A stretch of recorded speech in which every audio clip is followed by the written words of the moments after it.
We don't need no badges. I don't have to show you any stinking badges. This song is dedicated to all you groovy cats over there at YouTube.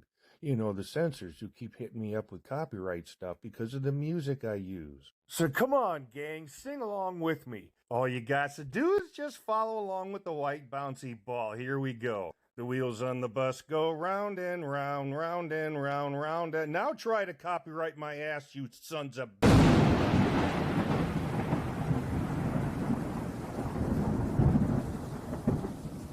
Well, let's start our reading with this. Reasonable suspicion leading to a Terry stop. Facts and circumstances that would lead a reasonable person to believe that a particular person has committed, is committing, or is about to commit a specific crime. Okay, that's the legal definition, but in practice, reasonable suspicion leading to a Terry stop. Facts and circumstances that would lead a reasonable person to believe that a particular governing body, Supreme Court, has screwed, is screwing, or is about to screw either people out of our Fourth Amendment constitutional rights specifically. How's that? Now, the segue here is the police use Terry stops to demand identification. We understand that they get it wrong a lot of the time, but the point being, they have to at least be able to articulate reasonable suspicion to demand ID. Bad enough that the police don't understand reasonable suspicion, Terry stops, lawful detentions, and when they can demand identification. I mean, we know that. We see it all the time. Because police have the authority to ruin lives, for them not to know what's required to demand identification is certainly very problematic. But let's just kick it over to the civilian side. What are their opinions regarding when police can lawfully demand identification? It really shouldn't come as a surprise that their opinions are all over the map. And the only thing that's consistent with those opinions is they're consistently inconsistent. So let's take a look at a few, and that's what I was getting at the beginning when I talked about the 2023 recommended reading list. I think you'll find this exercise enlightening, but it also comes with a warning, guys. You're going to be appalled and angry, and at times probably in disbelief. Well, how about we get the first one out of the way because it's a doozy. And just remember that this is about the public perception in terms of when police can demand ID as opposed to asking for it, which we know is a huge difference because they can always ask. But demanding is a completely different animal. When they start demanding, if they run into non-compliance, they may very well use force and violence. We're going to take a look at these and see how it shakes out. Let's get started. Right out of the gate, up at the top, you see that he uses the handle your rights. Well, you get into the body, there's no such thing as rights. The police need to know who you are when dealing with you, or else you both could be in big trouble, which I don't get. He or she might think you are Joe Blow that just 6 children at daycare yesterday and be ready to shoot you in a heartbeat. How would he or she know that you're really Tom Smith? You think it's smart to be a wise ass like people on the internet? Well, he definitely watches YouTube, apparently. It is not. You could be getting yourself into more of a jam than you think. I mean, this is really pretty disturbing because this is what this guy thinks we all are. We're presumed to be this, I don't want to repeat it, until we give up our ID and prove that we're not. So this is really troubling. I mean, I don't understand where he got this idea that that's acceptable. Just in case you thought the previous opinion was an outlier, he says it gives them an idea of what type of person they're dealing with. Okay, we have to give up our Fourth Amendment rights because they need to know what kind of person they're dealing with. And then he does the same thing. Think about it. If they're just out of prison and they were there for murder, so we are assumed to be convicted felons who are in prison or about to go to prison, or there's a manhunt because they did something at a daycare. Only by giving up our Fourth Amendment rights to law enforcement can they determine whether or not we're convicted felons who like to kill people. So much for articulating a specific crime. They're playing into the hands of the bad cops, and it's really unfortunate. You know, these are the same folks who, well, why didn't they just ID? They should have just ID'd. What's the matter with them? It's their fault because they didn't ID. They place the burden on us as well as themselves. And here's another example of that very thing. I mean, look at this. Why would you not want to identify yourself? You mean because you don't want to give up your Fourth Amendment rights or do something that's going to feed the police state? And then he says, are you just trying to be an ass? See, okay, so there it is. The burden is on us. It's not on the officer to know the law. It's up to us to just kiss their ass. If an officer asks politely, give him your name, and if you have done no wrong, you will go happily on your way. What if he's not polite? Huh? I mean, it doesn't matter if they ask politely because they're cops. They don't have to ask politely. There are short-term consequences and long-term consequences. Short-term is they're training the police to expect instant obedience, no exceptions. Long-term, as I said earlier, you're feeding the police state. Now's the time I want to introduce a concept, a phrase, whatever you want to call it. We are our own worst enemy. The American people work against their own self-interest. The reality is, if a cop demands you show him ID and you refuse, remember, we're working off the premise that you haven't committed a crime. You're not suspected of committing a crime. He'll arrest you and take you to jail until he gets you identified, kidnaps you. That's the reality. And it's so unnecessary. Around here, they'll say they're arresting you for obstruction or interfering with a police investigation.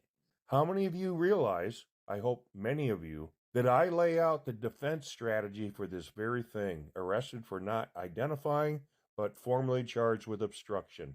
That's where I have that 1 through 30 steps, 1 through 30, on how to destroy the officer and the prosecutor and the judge in court. That's kind of a very open-ended, generic question. Doesn't mention anything about whether you're suspected of a crime, but let's see what Jack says. If you're not driving a vehicle, then the police can ask you for an ID, if and only if they have reasonable suspicion that you have committed a crime. Otherwise, a person does not have to provide ID. Well, we're kind of splitting hairs with asking and demanding, but Jack did a good job. Good job, Jack. Same question, different answer, and I really like what Philip wrote here. I must say, some of the answers here, especially those from cops who are paid to know and enforce the law, have me worried about the state of our civil liberties. The correct answer is that unless you're driving or otherwise doing something that requires documents, or if you're arrested, you don't have to show cops your ID. I like the idea that he tied this whole thing into civil liberties. He's the only one to do that. Thank you, Philip. Now, what may undoubtedly be the crowd favorite comment. Why do cops ask for ID even if you're not doing anything wrong? Because cops are undoubtedly America's biggest gang problem. They have been allowed to deviate. Joe Byers, you just became my new bestest friend. Very insightful. And this is another good one. Why do so many police officers ask to see ID when they know full well they're only allowed to ask for ID if they suspect you of a crime? Are they hoping you don't know this law, or is it just a power play? A police officer can always ask for ID, crime or no crime, true. A police officer has restrictions when they can demand ID, true. Right to the point. Good question. Power play. Guess what? They're hoping you don't know this law? Yeah. Is it just a power play? Yeah. I got another new friend, Brian Jones. You're my pal. Thank you. More bad advice from George. It depends on where you are. Some states or even cities require you show an ID if asked. No, they don't get to circumvent the Fourth Amendment. Some don't. It's just the law. The officers don't make the laws. They just enforce them. No, they will make them up. And then the next one, if an officer asks for ID, you must provide it, or at least your name, DOB, and social. Hey, Caitlin, I love your comment. You are absolutely incorrect. Atta girl. Atta girl. Do I have to give a police officer my ID if I've not committed a crime? In the USA, I think a lot of these comments actually come from across the pond. It can help eliminate you from a criminal situation and help the officer be able to confirm your identity as not being involved in a crime for you later on. So really it is kind of a form of pre-crime. Bob Burpee, in all 50 states, police can ask for everyone's ID, true.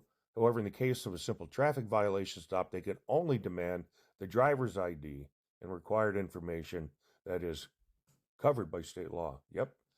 Passengers are not required to provide any ID or even talk to an officer during a traffic stop. Yep. Unless the officer has RAS that the passenger has committed a crime. Bingo. I wanted to include this one because it has, here's the thing. In all states, even ones with stop and ID laws, officers are required to have probable cause in order to make you show ID. Well, that's true in Texas, where you have to be lawfully arrested, and to be lawfully arrested, you have to have probable cause. But that's not right for the rest of the country, basically, because in order to show ID, they only have to articulate reasonable suspicion, not probable cause, which again is the arrest standard. And then it has in the states without those laws, not even that works. I don't know what that meant. I think he's kind of gone off the rails. But then here's the secret. An ID lets an officer run a warrant check. And that's what it's always about, isn't it? It was the last sentence in this comment that bothered me. It's usually criminals who have a problem with cops asking for identification. Criminals and law-abiding citizens have a problem with it. Don't shame us into feeling like we have to give up ID when you haven't committed a crime. Don't do that. Here's a former cop. I'm sure this is going to be rich. Okay, asking as an ex-cop, why would you refuse to answer if an officer asked, and who are you? Aren't you smart enough to see you have just escalated this stop into something serious? Are you kidding, Steve? You don't escalate by standing on your Fourth Amendment rights. And something serious? What, is that a felony now? I mean, what is that supposed to mean? So the cop has no responsibility. The cop has no skin in the game. Well, you can tell he's an ex-cop. I mean, this is polluted thinking. And then he has down here, we have no idea of who you are. So what you may have done, none of your business if we haven't committed a crime. That's why ID is used to run check on warrants. It's always warrants. Show nothing. Most officers say, thanks, be on your way. Everyone stays safe. No, they don't. And what's missing here, guys? Reasonable suspicion of a specific crime. He doesn't even cover it. One comment about this one. A police officer has freedom of speech, which is reference that they can ask someone for their ID, as opposed to demanding. Of course they can ask. Police in their clown costumes don't have freedom of speech. In fact, as a public servant, they don't have much freedom of speech even off duty. But never, ever attribute a right to the people, to the authority or perceived authority of police. They do not have freedom of speech. That is what protects us from them. That's in the First Amendment, the amendment of the Bill of Rights that protects us from them. So no, they don't have freedom of speech. That's all I wanted to say about that. Depending on the circumstances, the police officer has the power to detain you until your identity can be determined. That means take you to jail until your photo and fingerprints can determine your identity. Now, which would you rather do, servant, serf, peasant, show your ID, or go the long way home? Now, we have to work off the assumption that there's no crime. But sure enough, another American says, kidnap me.